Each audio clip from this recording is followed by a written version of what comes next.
अरे मरणाचा बी काळ आम्ही मी शिवाजी शहाजी भोसले या भूमीचा चक्रवर्ती सम्राट. आम्हाला या भूमीत विलीन होऊन 400 वर्ष झाले, तरी आदर्श शोधायची वेळ आल्यावर तुम्हाला 400 वर्ष मागे आमच्यापर्यंत का पोचावे लागते? तो आदर्श तुमच्यात काहीच आहे का?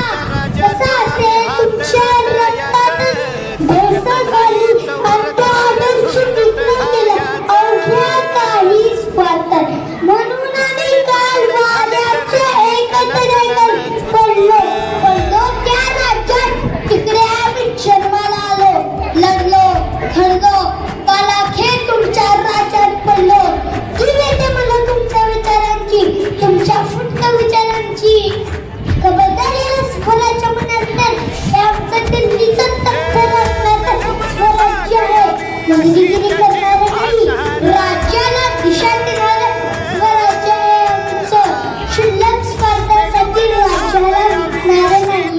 बळीराजाला सोन्याचा रंग देणारं स्वराज्य आहे आमचं.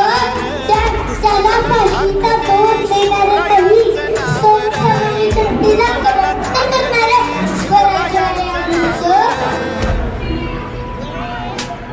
सर्वसामान्य जनतेला करमुक्त करणारं स्वराज्य आहे आमचं.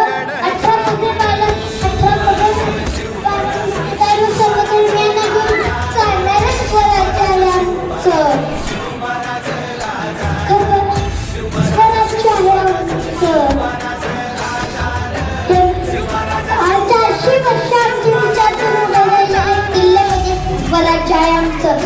त्यांचं सेवन त्यांचं सोडा तुम्हाला साधे रस्ते बांधता येईल. स्त्रीला मान देणारं स्वराज्य आहे आमचं. तिचा परत चुकणार नाही. त्याने ही हिंमत दाखवली, त्याचा कामती सोलून चवरला केला. त्याचं तुम्ही काय केलं? बोला बोला. इतकं थंड रक्त मराठ्यांचं असून नाही शकत. असं करायचे तर ते बॅनर, ते झेंडे बांधून टाका आणि मराठ्यांच्या कर्माने हे राज्य आमचं आहे आमचं. त्याला स्वतःच्या बापाची जागीर समजा. ते खबरदार. तिथे पडलो पण तिथे जिवंत आहोत आम्ही. आमच्या विचारांनी